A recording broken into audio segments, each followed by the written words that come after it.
For the most updated version of the Glyphs RPG blueprint, tokens, accessories and resources, please visit www.glyphsrpg.com. Also visit 2ddice.com for our internationally popular D20 RPG coins and our other masterful coin works. Charlie again. Welcome to chapter 26, the final chapter of the Glyphs RPG blueprint. Okay, so we're going to be talking about traveling alone. Okay, so what do we mean by that? Traveling alone, another way of saying solo play. So for those of you without a gaming group, some of those of you who want to play but don't want to battle inclement weather. So I know in Florida we deal with a lot of lightning storms. Okay, heavy weather here, and you're not always able to meet up with your group for whatever reason. So people in that position, authors, creative writers who want to use this system as more of an introspective approach to help their creative writing efforts, this is also for you. Okay, so a lot of people could benefit this. Maybe even those of you who are very introspective in nature. It's gonna be something you want to explore for maybe self-guided internal meditations. Okay, I have people out there using this for that very thing. Okay, very small percentage of people, but it's definitely there for you to experiment with. Okay, so that's what this is intended for. Now, before I get into the tutorial itself, I just want to take a couple minutes to cover a few things, okay, about this. To me, it's a very important chapter. First of all, let me just say that it's optional. Okay, let me start with that. So those of you who have already gone through the book and finished the tutorials up to the chapter 25, congratulations. You are technically finished with the source material of the books, mechanics and all the cool stuff, the basic glyph interpretations and etc. So chapters 1 through 25 is basically what you need to know to run a game with the Glyphs system, to run and to play. Okay, chapter 26 is meant for a very special individual. Okay, so if you want to experiment very introspectively and do your own solo travels, this is for you. Or maybe, like I said, you got stuck without a gaming group or bad weather or whatever, or you're an author and you want to go into great detail in your world building and explore different characters and scenarios, this is definitely for you. So I put a lot of thought into this chapter. Okay, so I'm going to take my time and just kind of walk, because personally this is my favorite chapter out of everything that I put together besides the combat and all the cool mechanics and stuff. Honestly, in my own opinion, I think that chapter 26 is the crown jewel of this book. Unfortunately, I also think it's meant for a very small amount of people, because not everybody is going to be willing to do this, to get it that much in detail in their own quiet space. I know in today's society it's very, very difficult to do, but there is going to be a group of people out there who want to do that, who are able to do that, and this is meant to help you with that. So that's what this is for. Okay, so let's see, let's talk about here. So like I said, essentially, I think it's a crown jewel of Glyphs. It symbolizes everything that we've talked about here. Now, before you start this chapter, make sure that you're comfortable with everything in the book. Make sure you're comfortable with the basic mechanic. You don't have to memorize everything. Nobody has to do that, but make sure you're comfortable with the mechanics, you're comfortable with the system, some basic glyph interpretations, using the token, making characters. Make sure you're comfortable, with the system itself, okay? So, Glyphs is designed to be a multiplayer game, just like all RPGs are designed to, okay? A very social game. That's what it's designed to do, but like I said, as the crown jewel of the system, figuratively speaking, this works very well on its own once you know, like I said, what you're doing. So don't even touch this chapter unless you're ready, okay? So honestly, in my opinion, from my observations, I think solo play, traveling alone, however you want to call it, is relatively unexplored territory, okay? There's not a whole lot of resources out there that I've seen that really break it down like I'm going to. Okay, if you find any, please send some my way. I'd love to look into it. Okay, this is a very big part of my own research going forward. So I'd be interested to see what you have, what you found out there, and anything you can send my way and what you can contribute. I'd definitely be interested to take a look at that. But honestly, I think it's relatively unexplored, and I think that has to do with the nature of our modern society. Our westernized society makes it very difficult for that to happen for a number of reasons. Okay, so let's see. So basically here you're just going to be picking up from the platform that we've built through the blueprint for the first 25 chapters. And I recommend approaching it more like a self-guided journey. Okay, that's the way I do it. I've done a lot of test plays with it myself. I know I have my own sacred space here in my my home base that I can play with in addition to my regular group. I found it works. It's pretty neat. You're gonna find a lot of really interesting things can happen during solo play. Okay.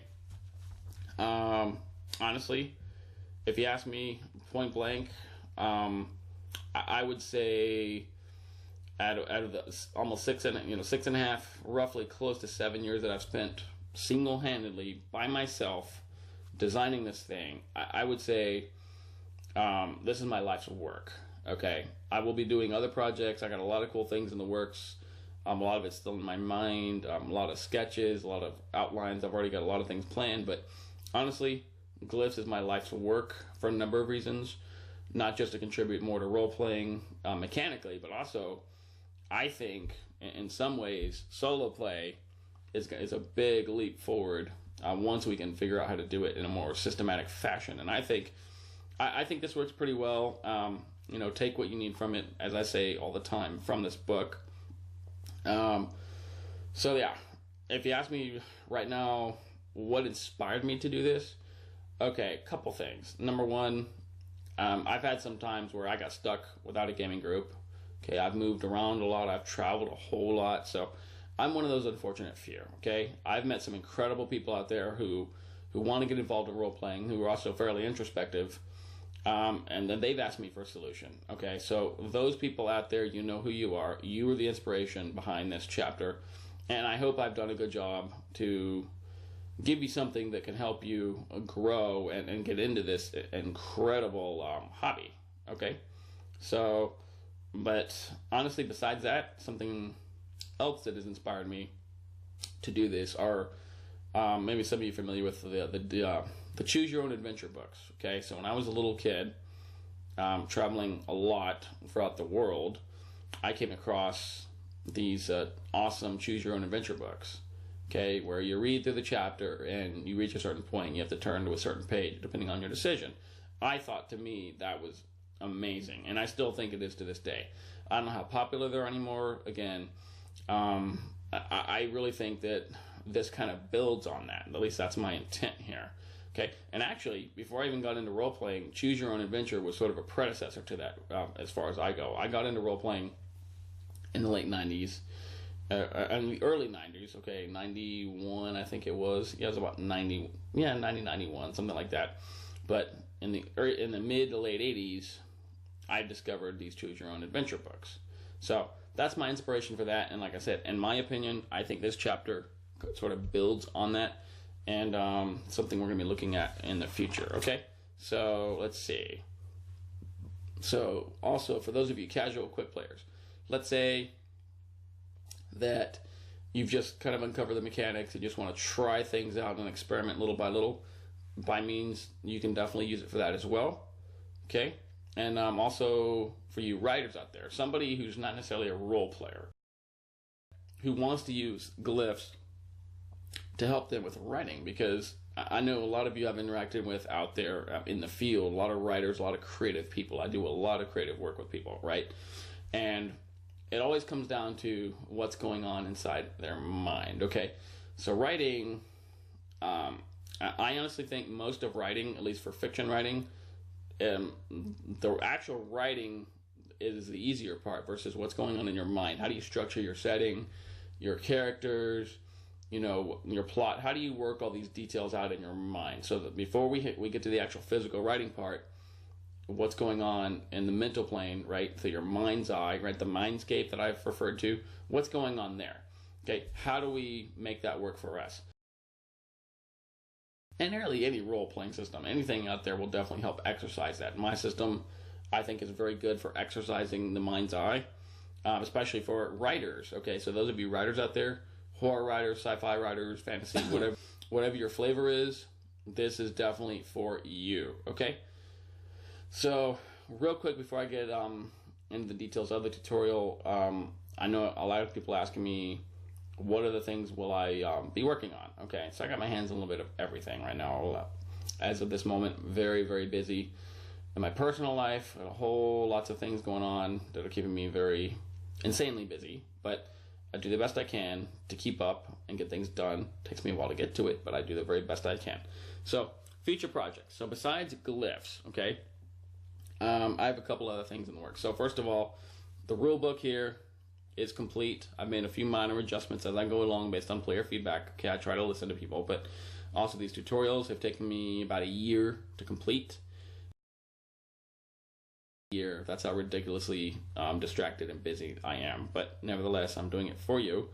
So that's the project in itself. But then I actually want to develop module scenarios from the source material. So now that I've built this ridiculous platform, I'm going to be about every 18 to 24 months releasing a set of module scenarios. Okay, very short but very detailed and very flexible settings to the builds from this setting, this system. Okay, and part of that will also be solo play adventure scenarios. I want to really work the solo play, the traveling alone scenarios as well. So those are two different aspects that I'm going to be working on. Like I said, I'm hoping to release something every 18 to 24 months, depending on how distracted and overwhelmed I get over here at home. But ideally, that's what I'm aiming for. That's what keeps me going. That's what keeps me sane, right? Okay. Another thing that I've been working on, I've already started actually in outline form, are novels. I've always been wanting to work on novels for a long time, and at one point, I had a decision to make. Did I want to do my insane King Arthur novel, which I'm going to be doing now, finally getting to it, or was I going to do Glyphs? Well, I honestly thought when I started this journey I would be able to finish Glyphs first very quickly and just knock it out in a couple years and move on to novels.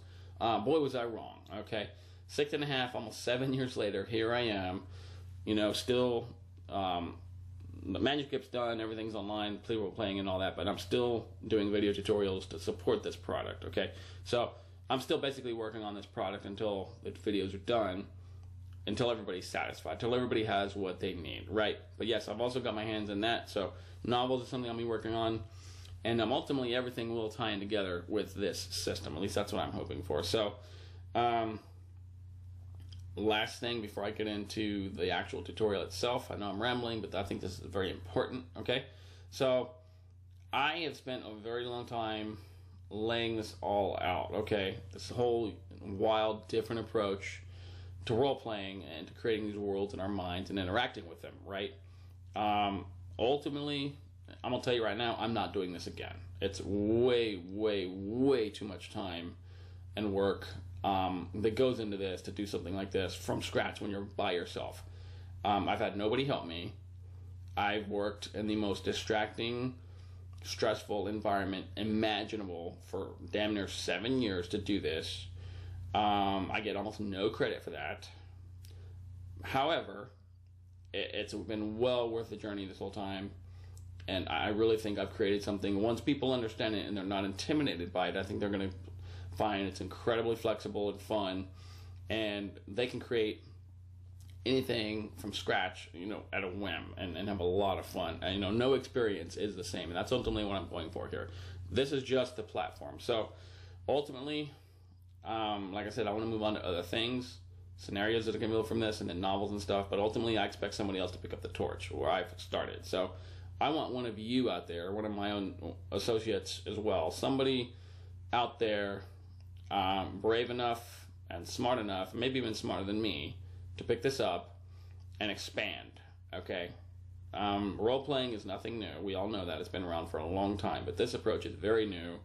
I'm a pioneer in my own right with this approach, and I think it's working out okay, but I want somebody else to pick up the torch where I'm leaving off and create their own system from where I've started, or at least this idea of using these random beautiful symbols and a challenge coin to make this work. So it's up to you where this goes from here, okay?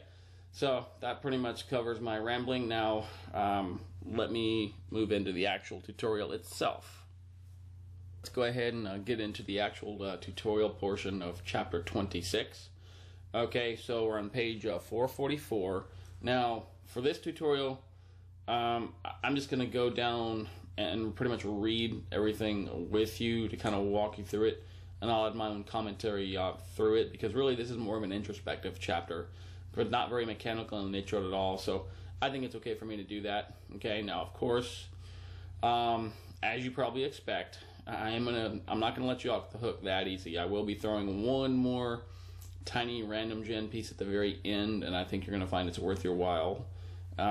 Pretty cool stuff I've come across. Again, it's kind of a game changer in many ways, but again, uncharted territory that I know of, and you will see why as the tutorial ends. So let's go ahead and get into it here. So some recommendations I want to talk about. Now, traveling alone uses the same rules and mechanics explained throughout the entire book, but there are going to be certain process modifications that are required to make the experience possible, since basically in a state of suspended daydreaming during your session. Okay, then when you're focused and you're really in game, and that sort of daydream effect goes through your mind's eye. Okay, well, you have to maintain that the whole time. Okay, because during solo play, while you're traveling alone, you're both the player and the architect at the same time, so you have to fulfill both roles. So in order to do that, I've had to make some modifications to make that happen. Okay, so recommendations that I like to make, as a minimum, make sure to have a firm grasp over the token system, okay, the basic glyphs interpretations, the rules and procedures in the book. Okay, so you should actually, I recommend experiencing as a traveler, a player character, as well as an architect. Like I said, you're going to be doing both jobs at the same time, so have experience doing both. Okay, now you can play other systems too as a player and be at least familiar with role playing. Okay, that may also help, but as an architect, you definitely want to know what you're doing. Okay, at least be comfortable with it. Okay, now second recommendation, ideally, you want to set aside at least 2 to 4 hours of time for gameplay. Okay, now your gaming area should be dimly lit, but at least bright enough, obviously, for you to be able to read it. You want to see your maps, your notes, your reference material, all that. So you need to be able to see, obviously, but keep it dim and completely free from any distractions. Okay, if possible, arrange with those around you, your roommates, your parents, your significant other, whatever, your cat. Okay, not to distract you during your session. Okay. Traveling alone, you're going to find, requires a higher degree of focus. Okay, it's not all that unlike a very light meditation or a very light trance that we're going to get into. Very light daydreaming, again, happens during gameplay. The difference is you're going to maintain it yourself throughout the session. Okay, so recommendation number 3. Now, you may wish to have a music track of some kind, special synths, maybe incense, candles in the background. Okay, what that's going to do, that's going to help maintain the mood of your adventure. So depending on what kind of setting you're in, maybe a different scent might help trigger and maintain the setting in your mind, maybe help boost a little bit. Okay, try that if it works for you. Okay, music, like I said, a lot of people use music in regular possession anyway, so music, scents, different kind of things like that to help keep your mind focused. That goes a long way. I know that works in meditation, so I don't see why it wouldn't work with this. Okay, if anything, it'll enhance gameplay, I would think. So I know I've noticed that with my own experience. Okay, now let's see. Now, if you're going to be using music and stuff, just make sure to keep the intensity just high enough to create the atmosphere without stealing the focus away from the game. So don't go too far with it, or you'll lose focus. So you want to keep it just there.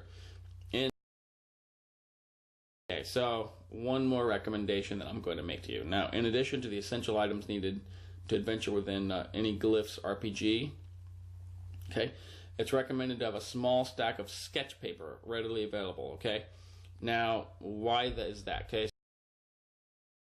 or notate any immediate details that appear in your mind's eye. Okay, sort of like a placeholder. Now, Don't focus on the artwork itself, okay? Unless you are an artist and you want to use that as inspiration for a future work, by all means do so. But the idea is to use it as a placeholder in your mind's eye, because most of us are not meditation masters, nor should you have to be to play this. To simply keep your mind focused on one particular scene if you need to sketch something out, okay? So you'll use that to rapidly sketch out or notate any immediate details that appear in your mind's eye, right? So, like I said, the purpose is to help you provide a real-time point of reference during your encounters rather than the quality itself. So here I have my own sketch paper right here. If you can see, I like the isometric 3D look. It helps me sketch out a little bit more detail. That's my own personal preference. You can just use regular blank computer paper. It doesn't matter. Again, the idea is not the artwork. It's just to help your mind's eye, kind of have a placeholder to glance at if, for whatever reason. So it's nice to have. Okay? So that's pretty much it for basic recommendations. Now let's take a look here at the types of travel we're going to do here. So in solo traveling, we have predetermined travel and random travel. So those are two things that we look at, okay? Two types of solo traveling, okay? So predetermined travel, unless you're accustomed to traveling alone, so unless you're really conditioned to doing this, and to travel within a pre-made adventure setting, okay? So understand the story's premise and have a readily available any accessories, adventure literature material, maps into these NPCs. Have everything laid out already before you jump in there. So have all your material organized, start your session, and just dive right in, following the material you've already done yourself, or maybe you're modding something else, or you're inspired by a setting. That's up to you, but have everything ready, okay? So you're not spending all this time randomly generating stuff. That's the best way to go till you're really comfortable with this, okay? And I've done it myself during test play sessions as well, for my creatures that I generate. So it does work quite well. Okay, random travel. Okay, now the very idea of randomness leans towards the abstract in and of itself, right? We all know that. So when randomness is applied to adventure sessions, anything goes. Okay, I think we've seen that by now. Now this makes for a truly unique experience, favorable for explorers of the inner realms of the mindscape. So for those of you who are really into exploring the mindscape in a very randomized way, just finding out how far things can go, this is definitely for you once you're used to this whole process, okay? This is a cornerstone of my work, and like I said, this is something that I'm really looking to exploring further in my own way as well, okay? So, the caveats inherent in randomness are the likelihood of disproportionate encounters, and the vast increase in time spent rendering out the scenes in your mind's eye, such as the immediate surroundings, the NPCs, and entities. Now, honestly, that's what's nice about this, okay? There's no timer, there's no game master telling you what to do, there's no players that you have to share turns with, there's no rush to go through this. I say allow a couple hours of time, 2 to 4 hours is very nice if you have it. So, spend the time rendering out your scenes, okay? Focus on your senses, the smell of the place, the lighting conditions, the clouds, the textures of the buildings, how the people move, grotesque monster details, how they behave. Those kind of details you really want to flesh out here because, again, there's no hurry, okay? You really want to enjoy the experience itself and gradually work towards your goal with this, okay? I just want to set that out, okay? Now, here, let's see, just want to point something out here. Now, a fully randomized experience is only recommended for the most dedicated of people, okay? So if you want to create everything from random, be my guest. I don't recommend doing every single tiny thing from random, like monsters and stuff. That could take out, hours of wasted time, okay, if you want to do everything random, right? So my advice, anything that has a stat block of some kind or very sophisticated features, vehicles or whatever, go ahead and have those pre-generated. So at the very least, have traps, maybe some vehicles, and definitely some monsters and any key NPCs pre-made. That's going to save you a lot of time, okay? Because we're not using computers here. We are using an Oracle-style system. So yes, it's very flexible and it's awesome, but again, the more details you go, it can also be time consuming. So try to save yourself some time in that regard, but otherwise everything else goes randomly, okay? So that's all I got to say about that. Now, here, now real quick, unlike the predetermined travels, you're going to be creating the world literally around you as you travel through it. So you're not going to have anything pre-made except for entities and stuff like that, but everything else is pre-made. So you're literally creating the world around you as you travel, with you the whole time, okay?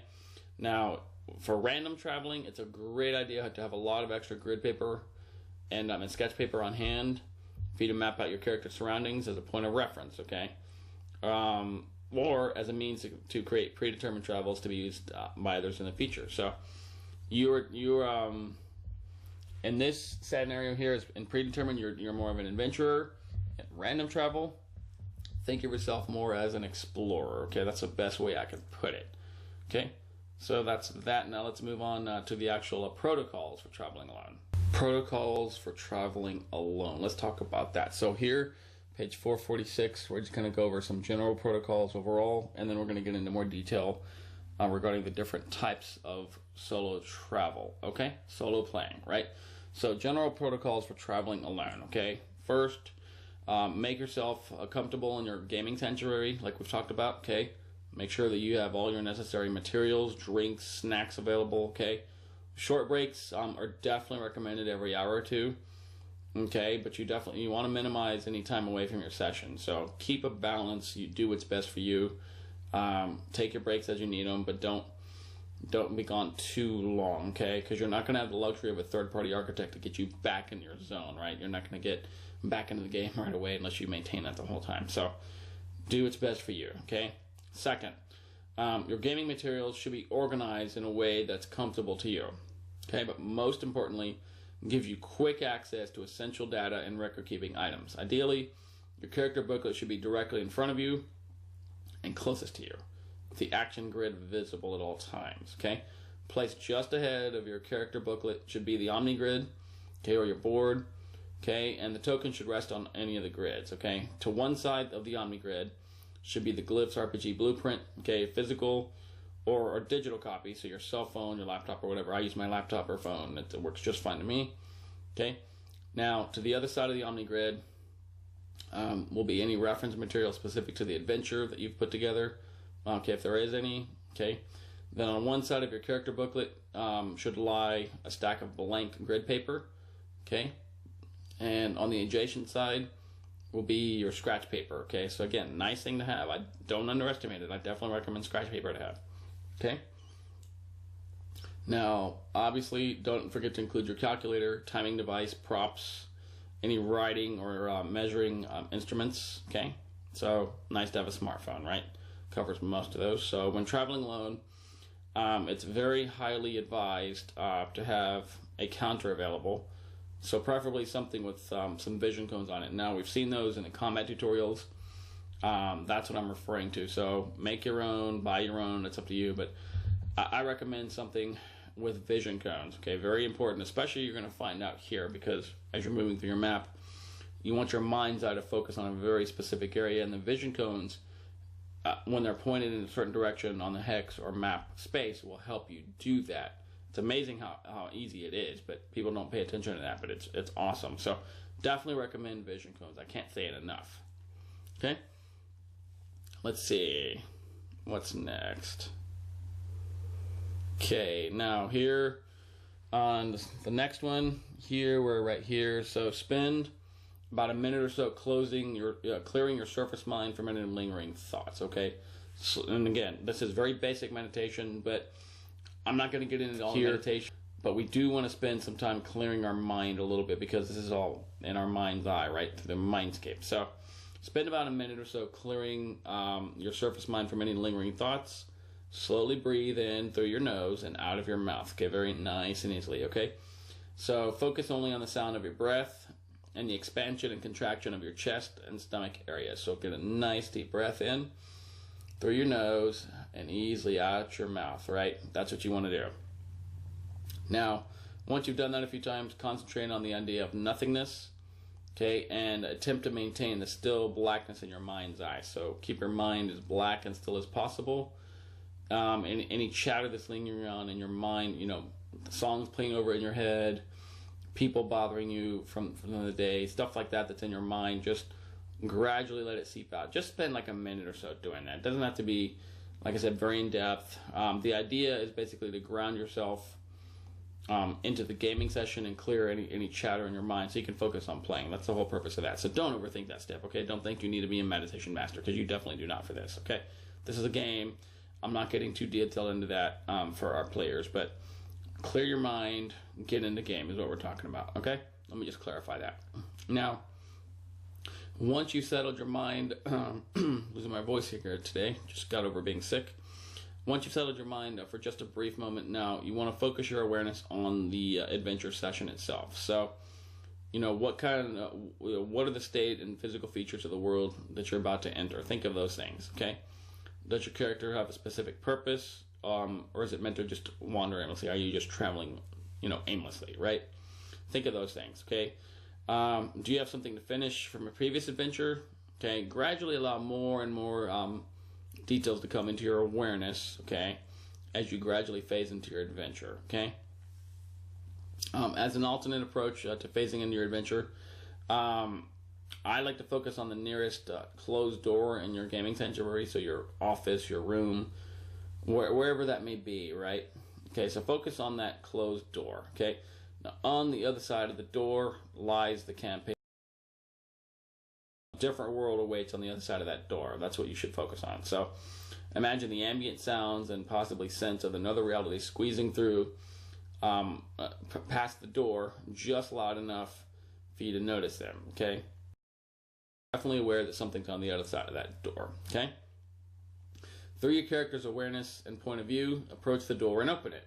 As you walk through, the doorway behind you gradually fades away, and you should now be in your adventure setting. That's the approach you want to take to tricking your mind to get away from the everyday reality settings and going into your adventure settings, okay? Sounds simple, a lot harder to do in practice until you've done it a few times, okay? Now, once your gaming session is over, your solo session, shall I say, it's very important to ground your awareness in their physical reality, okay? Very important step, okay? Nobody seems to think about that, but it's very important, okay? Okay, so the here and now. Once you're done gaming, you want to get back into the here and now. You don't want to be wandering, you don't want to be spaced out and wandering out too far for too long. Okay, so conclude the adventure. Eat a good meal, good heavy meal, okay? Engage in physical activity if possible. Get a really good night's sleep. Okay, keep in mind the glyphs are always at your beck and call for your next adventure, but an overstimulated imagination can sometimes bleed in your day-to-day life. It can be very distracting. Okay, so ground yourself in some way. Highly recommended. Okay, regardless of what profession that you're in. Okay, so now let's talk about. Let me scroll down here. Page 447, we're going to talk about predetermined travel protocols. So that's the first set of protocols. Predetermined travel, like I said, until you're really comfortable with the randomness, especially traveling alone, go with predetermined. That's the best way to go to start off with, okay? So let's start off with that. So protocol 1. So once you've completed the general protocols for traveling alone that we've just talked about, shift your physical and mental awareness into your character, your avatar that you've just created, right?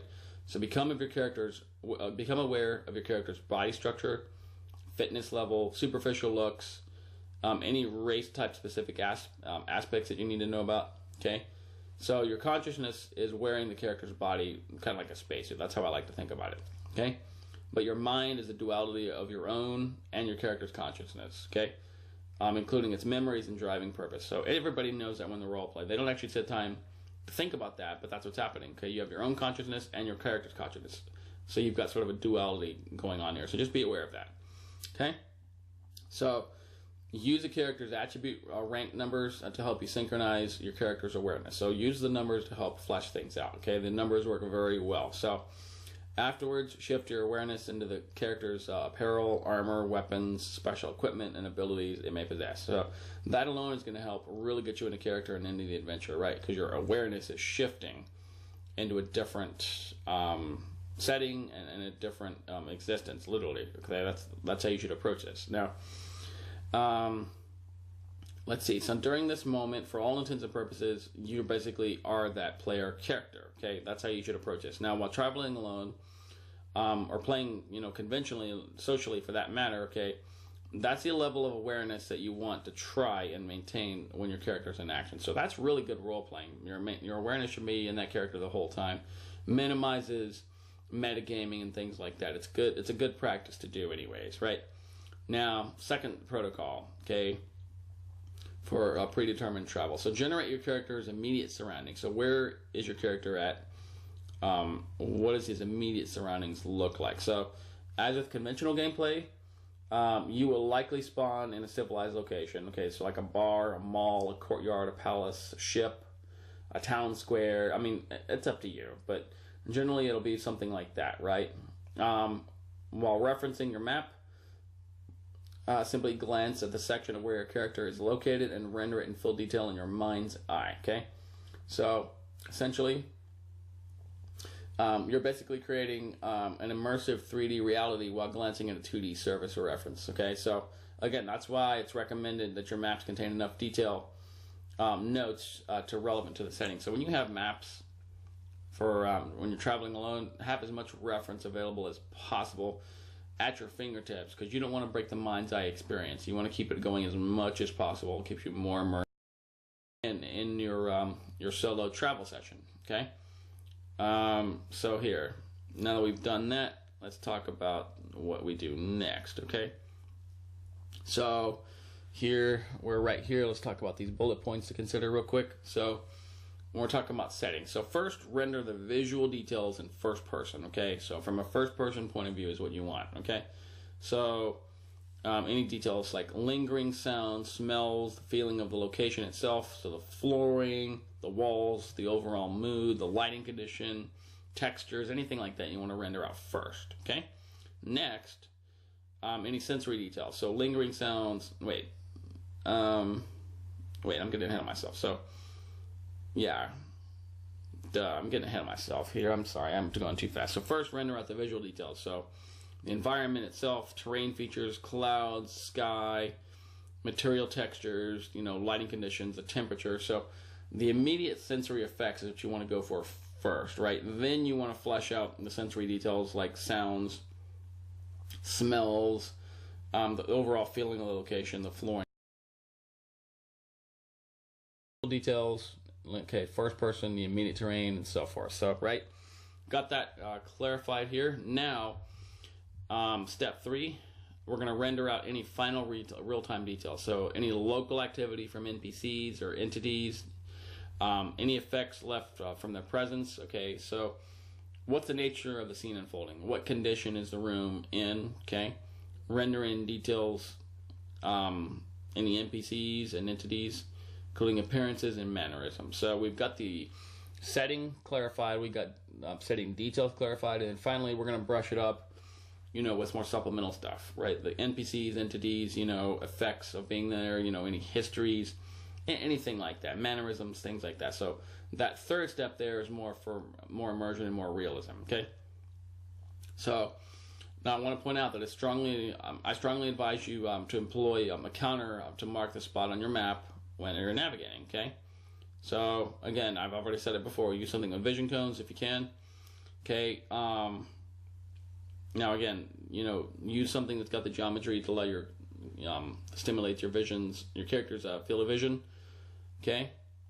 So, again, vision cones, set it enough times, right? So, during each character action or important observation, give yourself a verbal awareness notes to help reinforce your immersion. So, again, it sounds silly, but it's very important because keep in mind, you are by yourself this whole time if you're going into chapter 26. So things we take for granted are not going to be there when you're traveling alone. So during each character action or observation, give yourself verbal awareness notes, right? That helps reinforce the immersion process. So I'm doing X, or I hear X. Because keep in mind, normally the architect's going to tell you, you see this, you hear this, they describing it to you. You have to verbally or mentally do that for yourself, okay? The area looks like X, okay, so forth. So, if necessary, again, resort to your sketch paper to make any quick sketches, scribbles, or notes, anything that really jumps out. You're not rendering out a full scene like some masterpiece. That's not what we're doing. We're simply highlighting important visual or other sensory cues. That's what it's for, right? So let's see. Now, one other thing before we move on to the next set of protocols. Partake in zoned or occasional random encounters. Okay, so a lot of zone encounters, I highly recommend using those.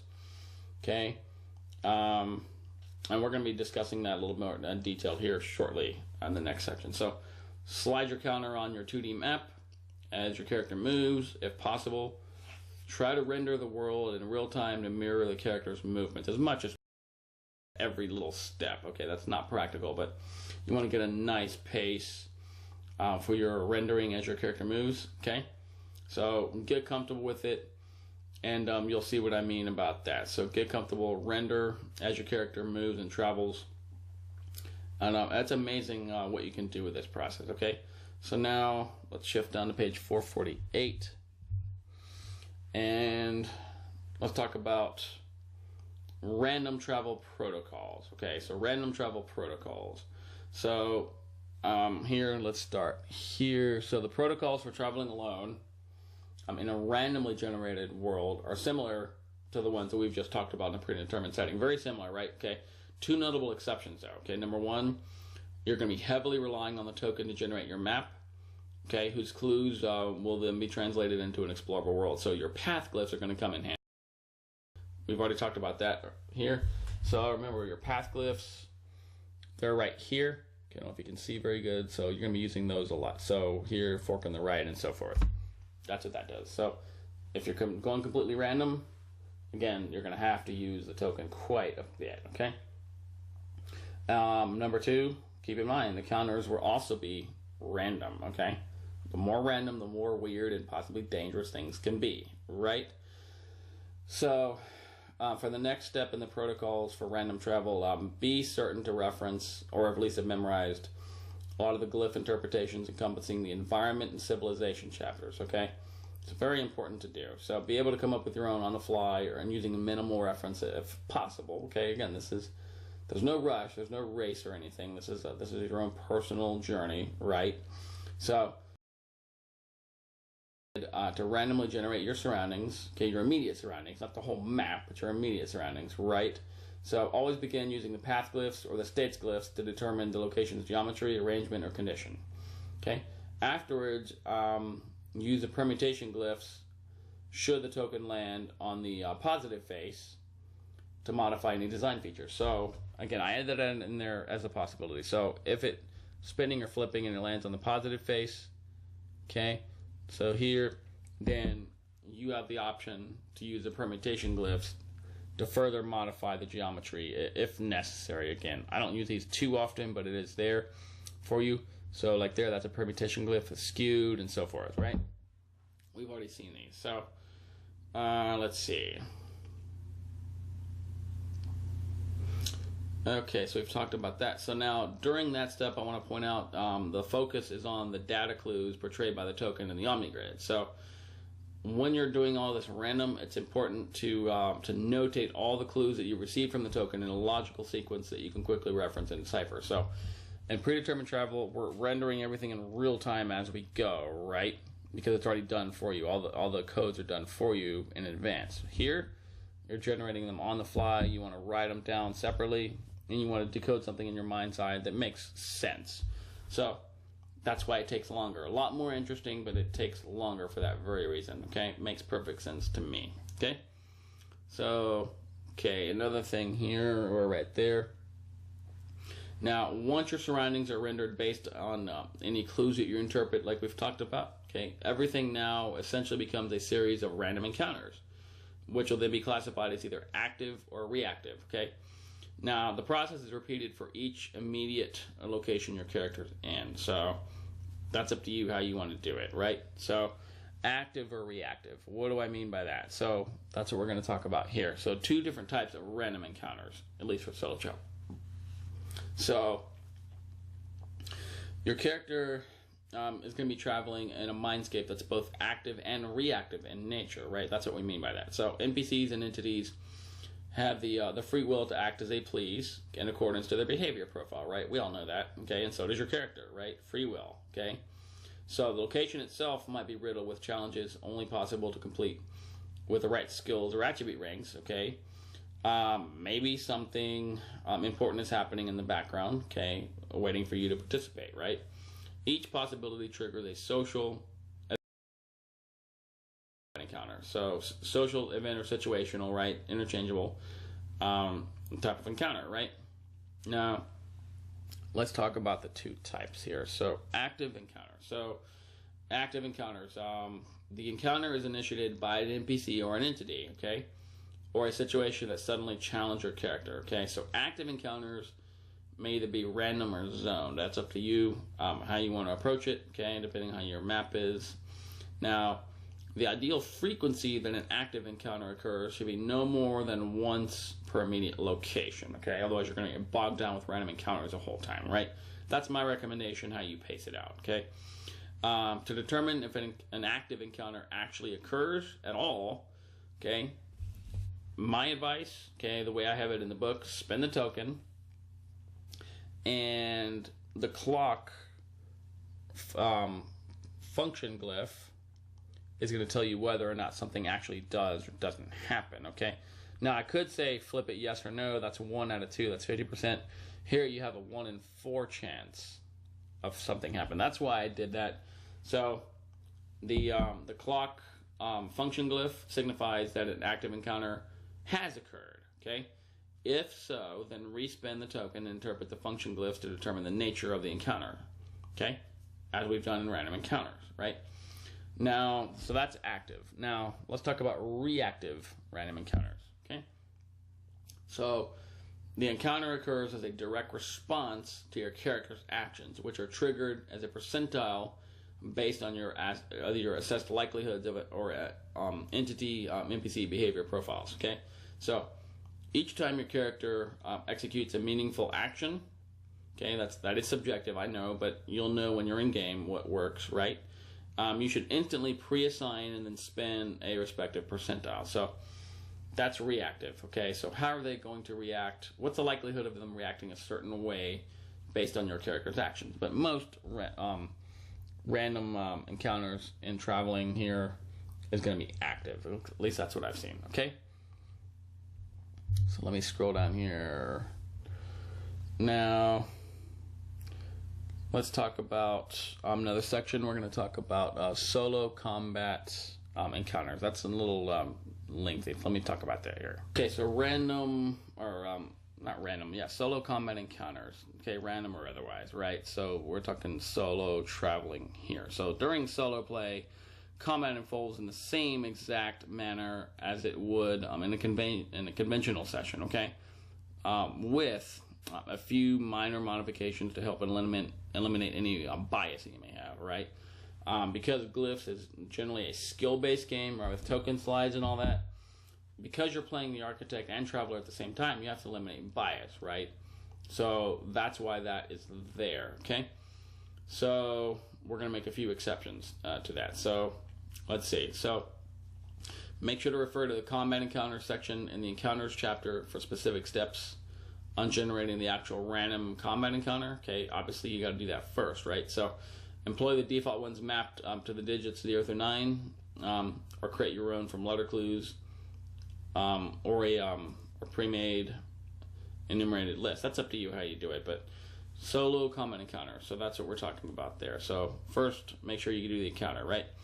So let's talk about, let's see, let me grab my pen, let me help point things out a little bit better. So we are right here. So very important section. So let's talk about the NPC or entity, right, monster combat action attempts. How do we approach that when you're traveling alone, right? There's no one else to play with. So here, the action grid will generally not be used when attempting combat actions for NPCs or entities. So I don't advise using it at all unless you're only as the player character. So monsters and NPCs shouldn't use it at all, because if not, you'll probably get biased of killing your own character, right? It doesn't make sense, right? So That's why we're doing that here. So generally, I don't recommend using the action grid at all as an NPC or an entity, right? Okay, that's self-defeating. So focused attacks, techniques, and powers will be randomized as a percentile using the token's digits, right? So that's going to be the substitute. Okay, so any required consecutive token slides become additional token spins. So that's how we're going to interpret that for solo play, right? So by default, focused attacks land at an 80% probability if they would otherwise originate from the molecule logo, and at a 60% if they would otherwise begin from the G logo, right? Okay, tweak those percentiles if you need to, but that's the default that I have here in the book, okay? Powers, techniques land at a 70% probability unless there's a disadvantage, which would then make it 50%. So I think that's pretty fair, right? Now, here, the action grid will still be used for freeform attacks and to determine which bodily target an NPC or monster wishes to attack during a focus attack, technique, or power, right? So you will use it for that regard because, again, it's randomized, right? You just don't want to be able to rely on skill when you're attacking your own character. That's what we're trying to avoid, right? Okay, so let's see. Now, I want to point out that NPCs or monsters should attack in a manner that's strategically logical based on their proximity and their level of intelligence, right? So, random attacks are there to help drive the monster and instill sort of an artificial intelligence, I guess you could say, but do something that makes sense, right? Based on range and their level of intelligence. I think that makes the most sense. At least that's my approach. Okay, so they gotta attack in a manner that's strategically logical. Okay, otherwise, simply refer to the entity's random actions from a stat block. Okay, spin and right. We've already talked about that in the entities chapter. Okay, now let's talk about stealth and surprise attacks. Okay, so many NPCs and entities prefer to attack from a hidden position or by way of stealthy maneuvering. Right, we all know that. So to convey the possibility of stealth attacks and surprise attacks while running the game for yourself, right? So should the zone or combat function glyph indicate that a combat encounter is set to occur, a percentile is first used to determine if the attack is a surprise or a stealth attack or a conventional face-to-face attack, right? Now, ideally, you can determine your own percentile based on the location's layout and the NPC's attack pattern. So the NPC or monster's attack pattern. So you yourself, as the architect, need to kind of decide what the likelihood of that. So set your own percentile in that case. So otherwise, you should randomly create the percentile for yourself, right? Okay, so randomly meaning spinning the token and interpreting the digits from 1 to 10 as a percentile that needs to be met, okay? So if you need a random percentile versus just making your own, that's the way to do it. Very simple, right? 1 through 10, 10% through 100%, right? So once this is determined, spin the token again to see if the actual attack is stealth / surprise based on the percentile, right? Makes sense to me. That way, again, you're not biased against yourself, right? Now, let's talk about this section here, retreating, covering, and recovering. Now, in certain cases, NPCs and some entities may find it in their best interest to retreat from combat, to take cover from ranged and radial attacks, right? To heal their wounds using magic or other resources, technology, right? All that stuff, right? So this should be randomized using the entity stat blocks, okay? So based on the random actions section, if the enemy would otherwise retreat, okay, they can also choose to recover and heal itself, okay? So I just want to throw that out there. Now, finally, let's talk about defenses and counterattacks. So in solo play, there's two approaches that can be made when an NPC or an entity is defending against your attacks, okay? Now, the first would simply be to use the method most logical to the specific attack. So blocking, evading, or parrying, right? Otherwise, refer to the combat modifier with the highest rank, okay? So this will be the first method of defense to be used, okay? So you could make it make sense, right? If I got a higher number in something, I'm probably going to use that as my defense opportunity as long as I can. Now, you can use the same method or move down to the combat modifier with the next highest rank if you need to. Okay, so an NPC or entity's counterattack options remain the same as usual. Okay, so the delivery should be detailed based on the manner it defended against your attack. So keep that in mind, right? So let's scroll down here to page 450. We are almost finished with this section. So let's look at some numbers here. What I want you to notice. So solo skill set encounters as far as percentile. So the action grid, in this case, we've already talked about, is going to be substituted in most cases, unless you're randomizing for percentiles when an NPC attempts to use a skill. Okay, so for skill set encounters, if they want to use a skill, right? So refer to the skill set encounters section in the encounters chapter for specific steps on generating a random skill set encounter. So we've already talked about that. No need to do that again. So here's some numbers here. So if somebody wants to use a skill, okay, an NPC or rarely a monster, right, wants to use a skill, right? It's got their skill level, and the challenge ranks from simple through complex all the way to monumental, right? So we've already seen that before a million times.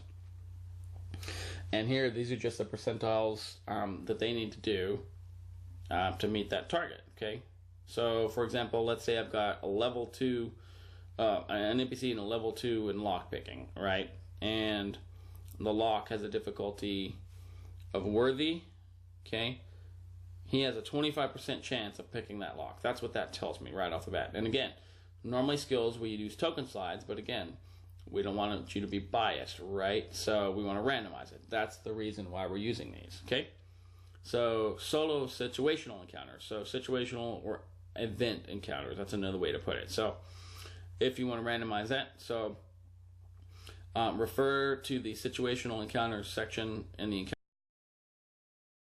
like we've talked about for random encounters, and simply employ the default ones we've talked about, or create your own, okay? Now, I want to point something out here So for random treasures, be sure to refer to the encounters chapter and the combat chapter, and employ whichever method works best. Okay, what's more appropriate? Now, on that note, be sure to determine the subject's bit value to help you manifest an adequate item, or the sum of money that it's worth to help you prevent from over or under rewarding yourself, right? So that, again, that's there for a reason, to keep you from cheating yourself, okay? So uncover the bit value, because that also helps you render the subject more accurately. I think it does, at least, okay? So finally, social encounters when we're traveling alone, okay?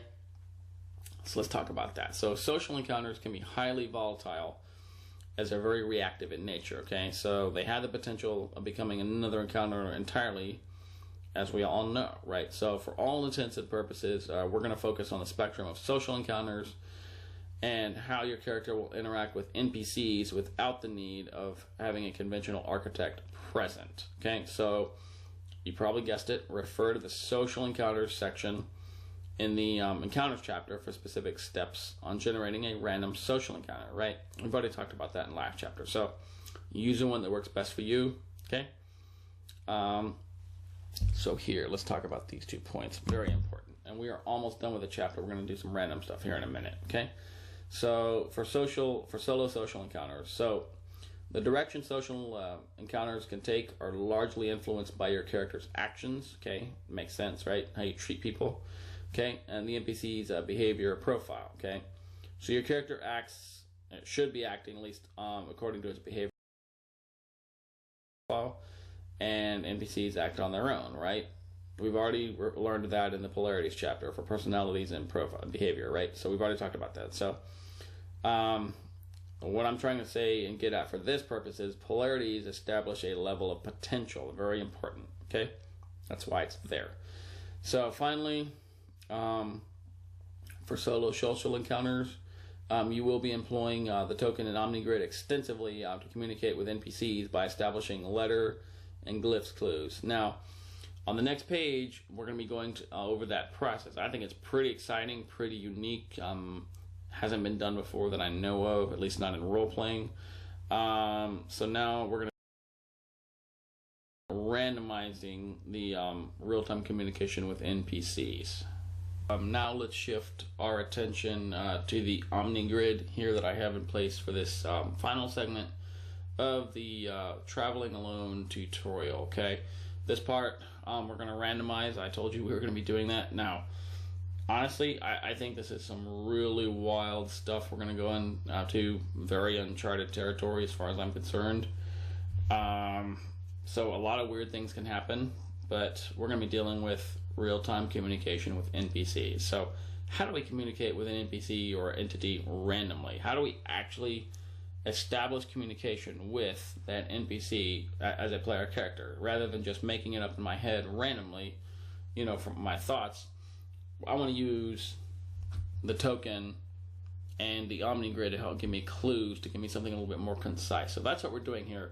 Uncharted territory as far as role-playing games go, and I think this area, at least as a starting point, I know other people can expand outwards on their own with this, but this is a very nice starting point. I think we're really onto something very unique here. So for those of you who really want to be immersed in the solo travel experience, this is about as wild as it gets, I think. So we've rendered out the setting, we've fought cool things, we've done all that, right?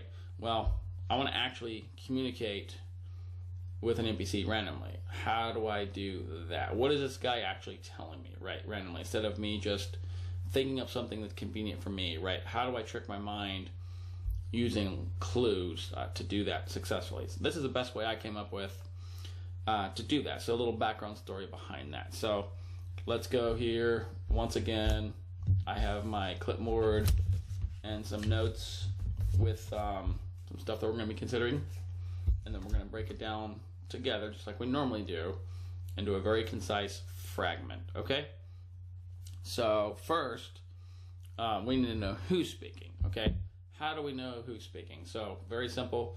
You can take your OmniGrid and or I recommend actually for this purpose, for randomization, printing one out, okay, and simply superimposing some names on it. So print it out, write the names on it, or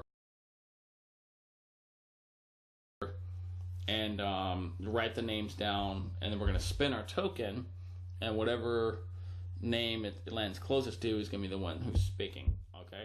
Alternatively, if you don't want to do that, there's another solution. You can simply arrange your speakers based on their will attribute rank from highest to lowest. So whoever has the highest will generally has the strongest personality and wants to talk first, right? That's the logic behind it, okay? So you could do that as well, okay? That's going to form your conversation sequence, sort of like initiative, right? So now one thing I want you to note, very important, it's kind of smallly written, but it's there. Take note of the face that the token lands on, okay? So if it's a negative face, okay, the NPC makes an interrogative statement, okay? So if you really want to focus on randomization, you want to get all those little subtle details in there, make sure to note that, okay? So for this tutorial, I don't want to do that. I just want to see who's talking randomly doing this way. So I've got my name, got my grid, and I'm just going to spin, right? Nah, that wasn't a very good spin. Let's get a better spin here. So whoever is closest to is going to be my speaker. Oh, guess what? I thought it was Juno, but it looks like it's May. So this is closer to this one here.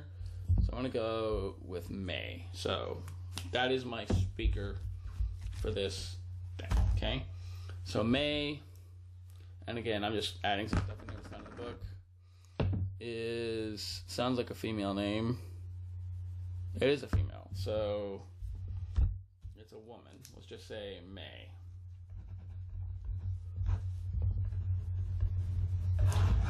Now again, I'm not concerned with the character's actual details. I'm just doing that here. I'm just playing around randomly here. Let's say I'm talking to May. May is the one conversing with my player character, okay? I've already established that. So now I want to know what the general subject matter is, okay? So for that, we're going to be using the function glyphs, okay? We've already gone through those quite a bit. So skull and crossbones, speech bubble, wrench, and clock. We've seen that a million times already, right? So on this section here, when you're dealing with a subject, you want to keep in mind on what face it falls on, the positive or the negative side, because that opens up more options for you. So I just want to note that. So let's spin here and see what the overall subject matter is about. Okay, so here, now for those of you following on the solo travel tutorial, this step here is on page 451 and 452. This is the very last section of the book. So everything is laid out there for you in sequence for you to follow for yourself, but I'm simply showing you here clinically, right? So let's see. So what is the general subject matter? Okay, function glyphs. Oh, guess what? I got the wrench, and it's on the positive side. So what does that mean? Positive side wrench. Let me write my notes here. Okay. Oh, I'm talking about a place. Okay. So wrench on positive side.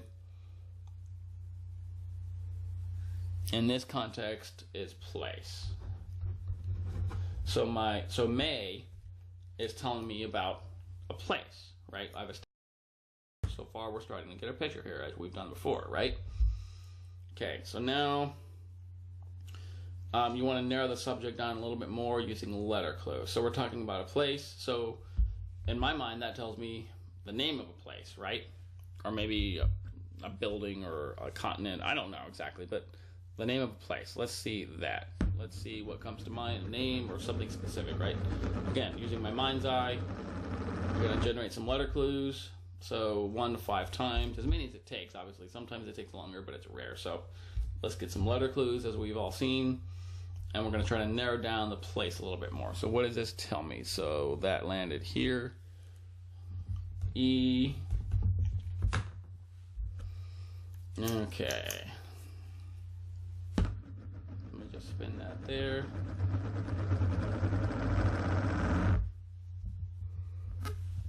Q. Okay, let's see what this tells me. Okay. You know what? Let me flip that in there. And there's no right or wrong as long as you're getting a random effect. Okay, right in here. Z. Now again, this is a little tedious, but I think it's well worth it because again, you're dealing with complete randomness as far as communication goes with, you know, a thought form entity or NPC inside your head. I think this is pretty cool. But for those of you who want to go detailed, this is a way to do it. So let's randomize again. And let's see. We're right here. Let's say it's there, D. Okay, so now, because I'm not talking in any particular setting or anything very specific, I'm just completely random with no reference whatsoever. Let's say I'm going to use my letter clues for something that makes sense to me. Let's say E, Q, D, equator.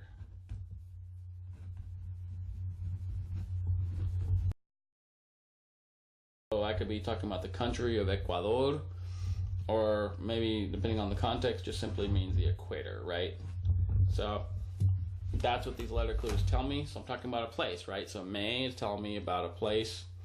EQD, my letter clues that I came up with, equator. That's the first thing that comes to mind. Again, only because I'm not in a specific setting, I don't have any point of reference. It's complete randomness, but this is how we do it, right? So now that I've got that, I need to establish one of the following: who, what, when, where, why, or how. That's the next thing I want to establish. So for that, I think, in my opinion, the function glyphs are the best ones to use for this. That's why I wrote them in the book that way. I think they're the most effective ones. If you find something that works better for you, by all means, but let's use function glyphs to find out that, okay? So let's see. Oh, from my perspective, the wrench and the clock are level, so let's go with the wrench, okay, which tells me how. So how. Okay, making my notes on the side here. So, okay. So I've got more clues so far, so let's see. And in this case, oh, wait. Oh, guess what? Not only how, but Oh, guess what? Even more important, we're on the negative side, right? I've already mentioned that. So it's interrogative. Okay. Okay. So about the equator, we're talking about how, and guess what? It's interrogative. So we're starting to get more of a picture here. So interrogative, very important clue.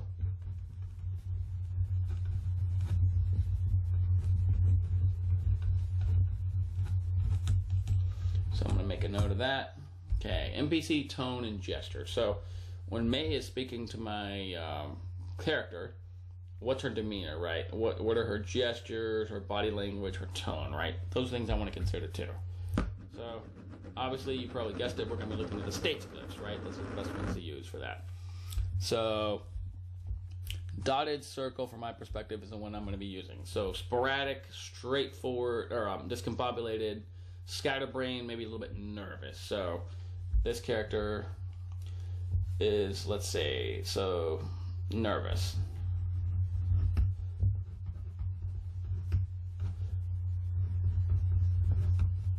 So she's all over the place, right? So it makes sense for this glyph. Again, get to know the glyphs, get comfortable with them, let them do the work for you. Don't overthink it, and very naturally the meanings will come to you with a relativity. So in this case, dots all over the place, right? Very sporadic. That's what that means in this context, right?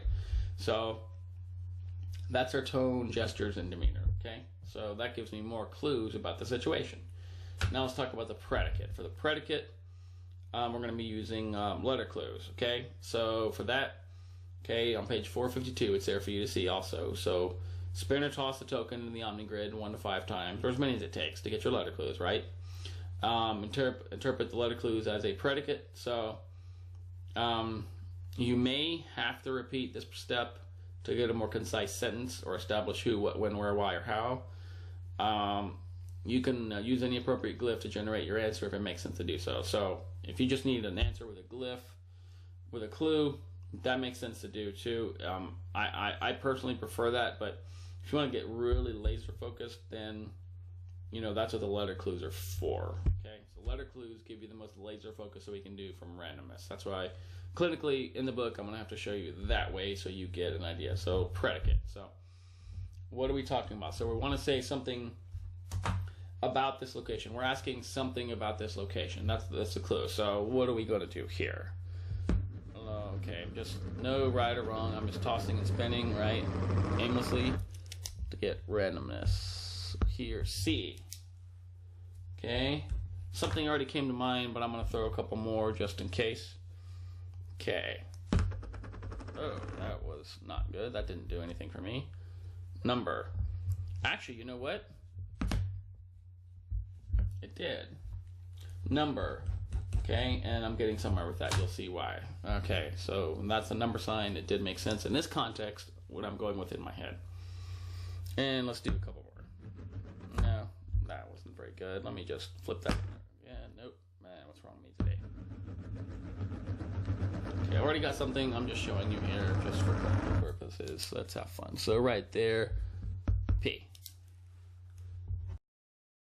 No, P doesn't do anything more, but C and number does. So predicate. So off the bat, C makes me think of cold or climate. Okay, so let's do climate. That's what comes to mind more, right? Off the bat, that's what comes to mind. And number, when I think of number and climate, what do I think of? I think of temperature, right? So these clues in my mind instantly in front of your eyes just told me that. So I'm using these clues to paint a picture, in this case a fragment of conversation in my mind's eye. That's what I just did. So got more letter clues here. So C in this case I think refers to climate, and number in the context, again, the number can mean anything. In the context, I think of temperature when I think of numbers and climate, don't you? I would think so, right? So got that. Let's decode that into a little more cohesive fragment. Okay, also before I do that, one thing now, to something you're saying or doing, okay, let's say they want to react yes or no, 50-50, simply flip the token, yes or no, right? So positive yes, negative is no, right? So, or you can simply use their behavior profile to refer to, if you need to, but pretty straightforward. Now, if you continue the dialogue, okay, there's a step here that discusses that.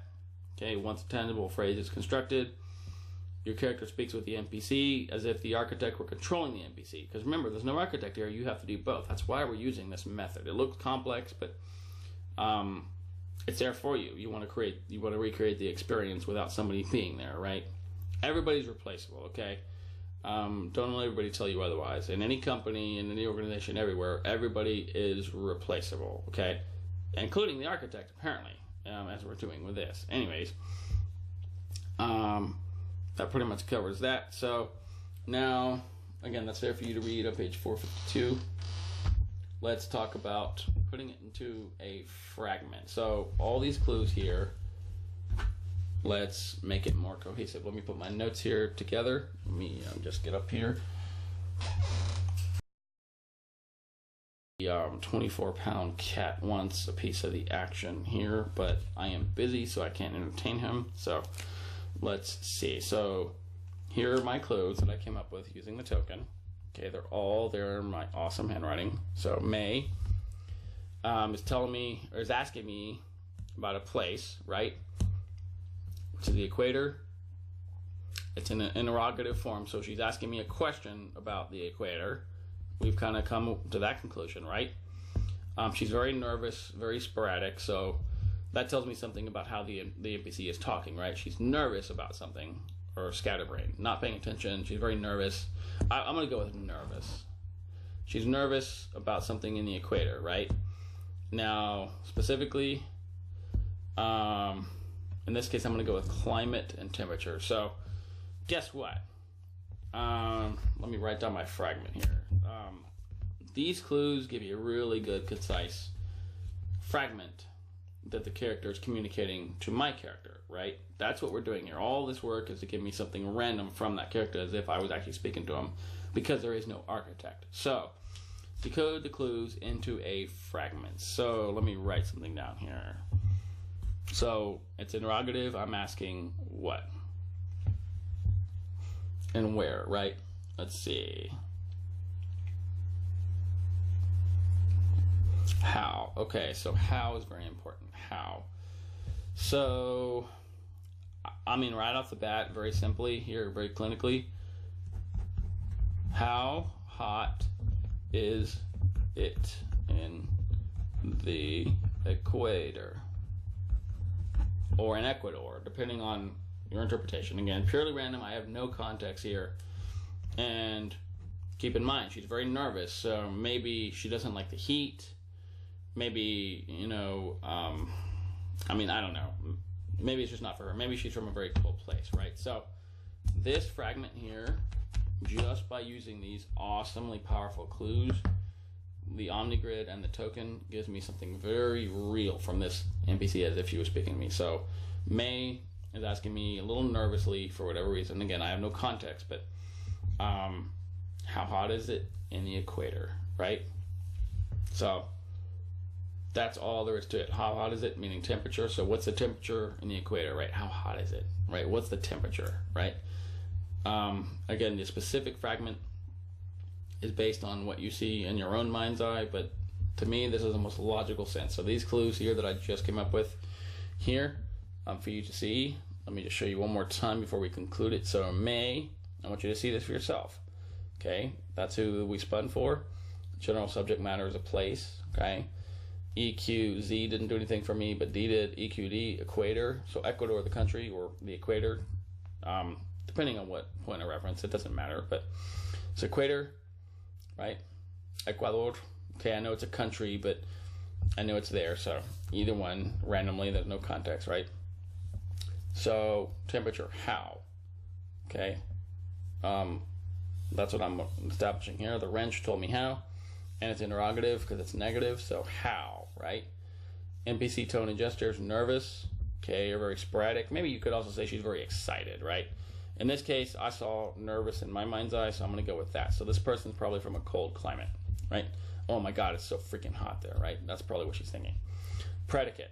Okay, so C, number, P. Okay, P didn't do anything for me, but C and number did. So climate and number alludes to temperature. We've already talked about that. So that's how I got this. To me, in my mind's eye, from my character's point of view, this NPC May was just asking my character, how hot is it in the equator, or in Ecuador, if you're talking about the country, right? So that is exactly how we establish random communication with NPCs if you're playing by yourself. Lengthy process, but a lot of really incredible possibilities can happen with this if you want to spend the time doing it. Thank you for your time.